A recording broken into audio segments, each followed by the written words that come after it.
What's going on, everybody, and welcome back to our very first episode of Coaches Connect, where myself, Austin Klokus, meets with various different coaches across New College of Florida athletics just to talk about the season, talk about their team, their roster, their record, and everything in between.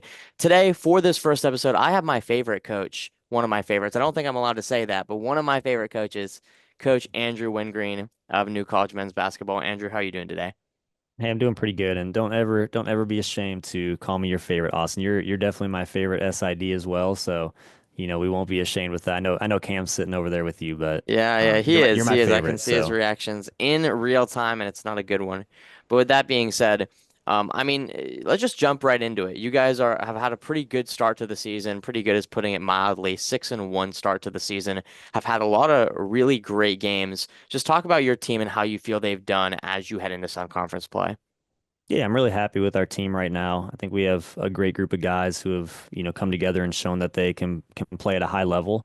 We started the season out with some really good wins. Had to go take a long road trip, and I think we had some really tough matchups. Wasn't sure how it was going to turn out, but our guys took care of business, dropped a close game to Bruton Parker, but then had a great bounce back win against Middle Georgia State.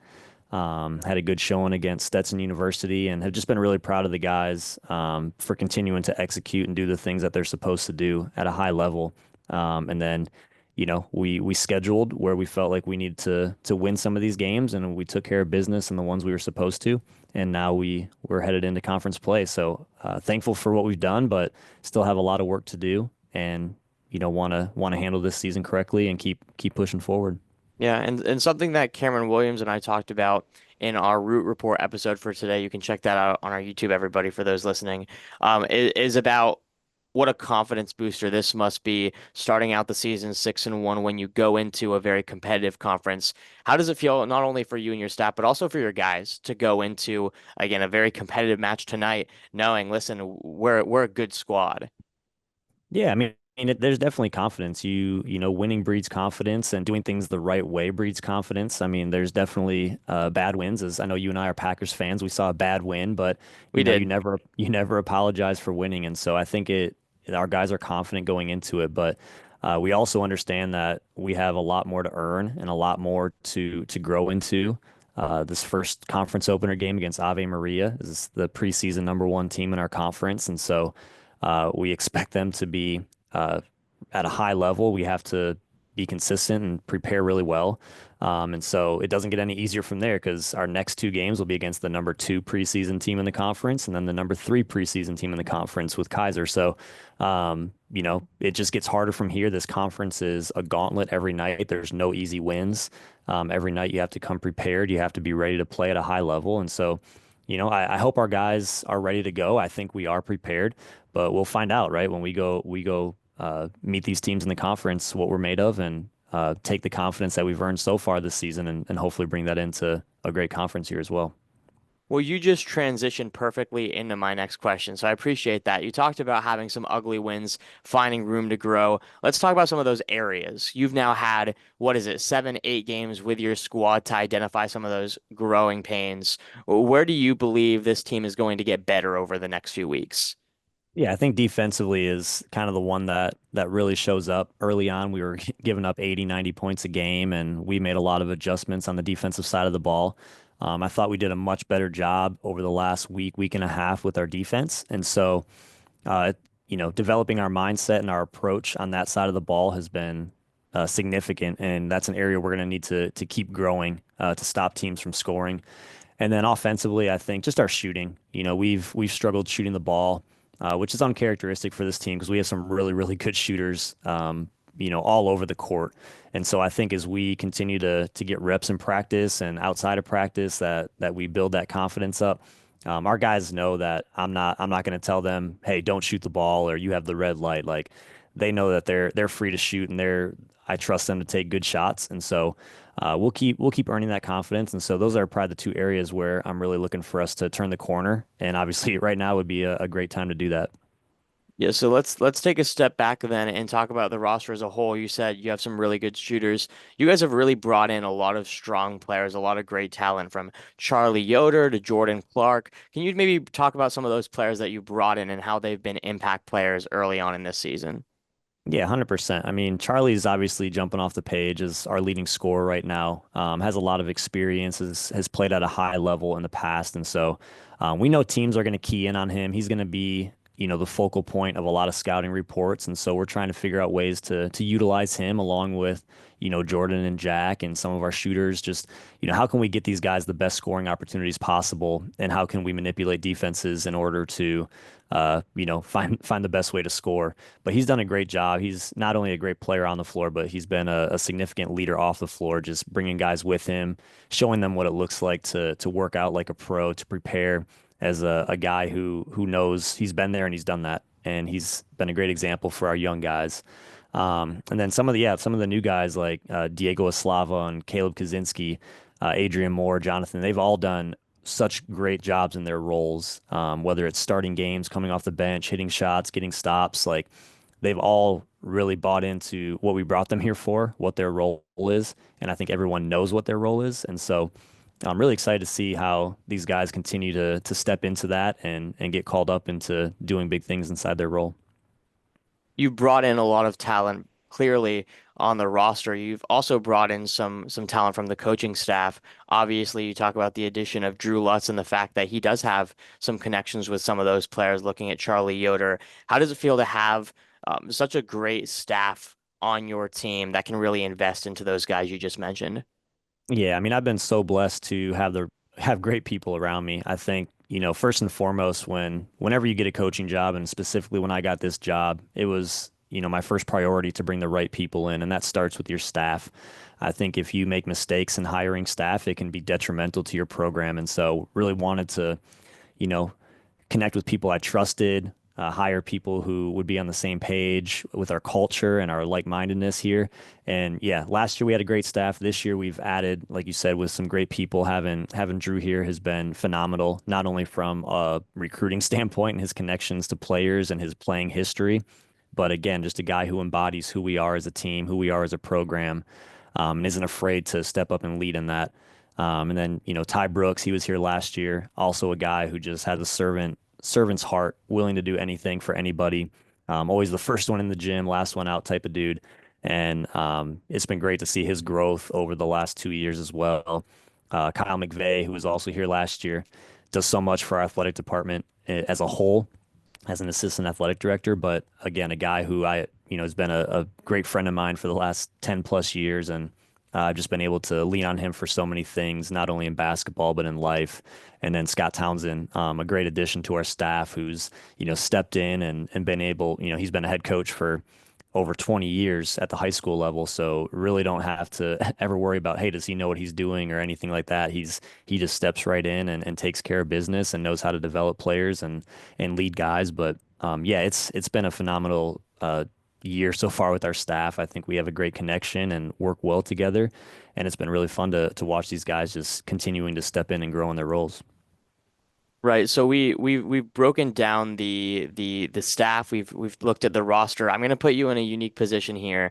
I'm a little bit on the spot, but you now have you find yourself at 6-1. So you've seen what this team is capable of moving forward, specifically talking about being in the conference that you are and having your first conference game tonight. What's the expectation for the remainder of this season and how you believe you'll perform? Yeah, I mean, we have high expectations for this team. I mean, it's really easy. You come into a conference, we're picked eighth preseason, which is totally understandable, right? We haven't done anything even close to get anything more than that. But, the expectations are high inside of our locker room, and I believe in this team a lot. I think we can do some big stuff, and so we take it game by game. I don't ever want to get too high, don't want ever to get too low. We've been talking with our guys specifically, right? It's really easy to have a 6-1 record and feel really good about yourself. And I think we have to be proud about that because winning's not easy. I don't care who you play or what you're doing. Winning is never easy. But at the same time, understanding that we have to go earn it every single day. Every possession in practice matters. Every rep in practice matters. Every possession in a game matters. And so, the expectation is to go into every single game with the idea that, hey, we're going to go win this game. We're going to be prepared. We're going to execute, and we're going to go win. And so that's not always going to happen, but that is the expectation. And if it doesn't work out the way we want to, we look at film, we grow and we learn from it, and we go to the next one. But it's always this idea of responding, not reacting, and making sure that we're understanding that every day we got to go earn it. And so that's really the expectation. So tonight, just want to go focus on what we're supposed to do and control what we can and be consistent. And I think if we do that, things will work out how they're supposed to.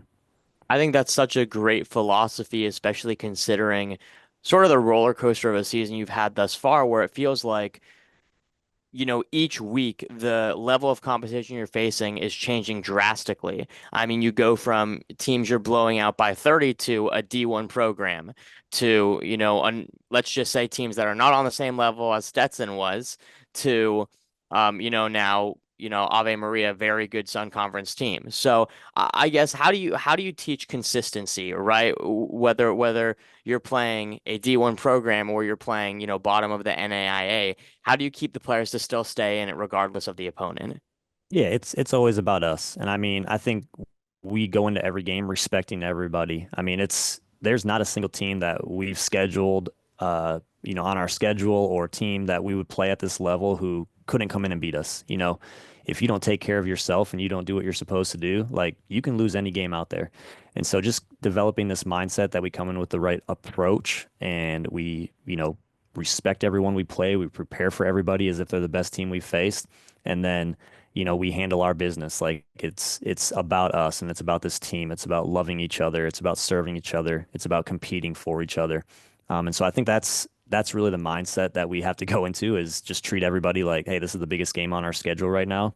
And our guys know that, this conference, we get into conference play here teams in the Sun Conference can go play at a low major Division 1 level pretty consistently. Like this is good basketball, and so we're treating this game tonight just the same way as we would treat a Division 1 game or any other game on our schedule. It's the biggest one out there, and that doesn't mean we lose sight of what our ultimate goal is, but just control what we can in the moment and do the best we can. And I think our guys are going to be prepared to do the right thing. It seems like there's a pretty consistent trend as well where all of these super competitive, super high tier opponents, you're playing those opponents on the road. Whereas you're currently undefeated at home. Of course, only two games being played at home, but still 2-0. Are you looking forward to more of those opportunities where you're going to play those tighter games at home? Do you enjoy being on the road, going off, potentially being able to pull off what right now would be considered as an upset? Yeah, I mean, honestly, with everything going on with the hurricane and everything, it feels like we're on the road every night. It feels like we're on the Sure. road for practice. It feels like we're on the road even when we have home games. And so to us, it's all the same. I mean, it's a really fun experience to go into different arenas, different schools, and just, see what they have. And I know specifically tonight going to Ave Maria, they have one of the best atmospheres in college basketball. And so it's fun. That's a great opportunity and a great experience for our guys to be a part of that, to feel a little bit of that pressure and to go in having to perform. And I think it just raises your sense of, hey, we have to really lock in and mentally approach this the right way. And so again, for us, I think playing on the road is we're just kind of used to it. Honestly, last year we had 24 or 23 of our 28 games were on the road. We only had six home games all season. This year, we're out of our gym that we normally play in, and so we're in a new facility. It feels like it's a road game there too. So, hey, for us, it doesn't really matter. Just put us in the gym, and we'll go do the best we can and compete at a high level. And for you going on the road, when does that game day prep start? Is that as soon as you wake up in the morning? Is that when you get on the bus? Is that, after you get to the facility? What does your day look like on these game days? Yeah, I mean, I try to just treat it like another day. I think early on in my coaching career, I would kind of hang on to these things and I would try and get really locked in and it would happen too early. Now I really try and enjoy time with my family, especially if we're on the road. Won't get to see them all day. Sometimes, they'll be in bed by the time I get home, or if we're on an overnight trip, it takes, a couple days before I get to see them. So enjoy time with my family, just try and enjoy the experience. But I think for me, really, when I start getting locked in just in game mode is honestly about 10 minutes before tip off. Like I think about the game, but I really try and zone in and really lock in closer to game time. Otherwise, I think I psych myself out a little bit and just try and be loose with the guys and help to prepare them as much as possible, and then I'll kind of turn my focus to what I need to do. Okay, coach. We're gonna end on this. We're gonna do a little acting. I was a theater kid growing up. I went to theater camp. I don't know if you're familiar with any theatrics or acting, but we're gonna try I'm it. not. So I'm the team right now. I'm the Banyans. Hour before game time. You're yourself. You're the coach. What's the message you're giving to me right now heading into this game? Yeah, I mean, I think just our message is always about consistency. Like every day before the game, every pretty much every pregame speech I've given has been about consistency and persevering through whatever challenges are thrown at us. And so I would just tell you to take care of what you can. Like go control the controllables. That's not only the physical aspect of the game, but that's the mental aspect of the game as well. Things don't go our way. Teams go on runs, whatever it might be. We just have to respond, move on to the next play, and be the most consistent team that this conference sees or this country sees. Like we have to be that team. So fight for it every day, fight for our culture, be that teammate who encourages and uplifts, your teammate, run off the floor, giving high fives, touches, bring the energy nonstop. And I think that's a team we want to be. And I just tell our guys every single day that that's what we're striving for. And if we can, you know, embody that culture, good things will happen. Ladies and gentlemen, this has been Coaches Connect. Coach Wingreen, thank you so much for joining us. I couldn't think of a better guest to couldn't think of a better guest to tip us off. We'll say that because obviously basketball reference. But anything else you want to add before we close out? No, it was a really good basketball. I got the tip off joke. That was pretty good. And Thanks. you're I prepped always that one in. I wrote that down on my way into Yeah, the you're always into the one interview. who has the greatest calls. If anyone listens to our webcasts or live streams, Austin is typically the one behind it. Him and Cam do a great job just getting everything set up. So I appreciate you guys and your energy and your desire to bring life to the game for people watching. And you guys do a heck of a job. And love always hearing your jokes and funny calls. But looking forward to some more of those throughout the season. We appreciate it. We'll certainly send some your way. With that being said, thank you everybody for watching once again. This has been Coaches Connect. We will see you next time.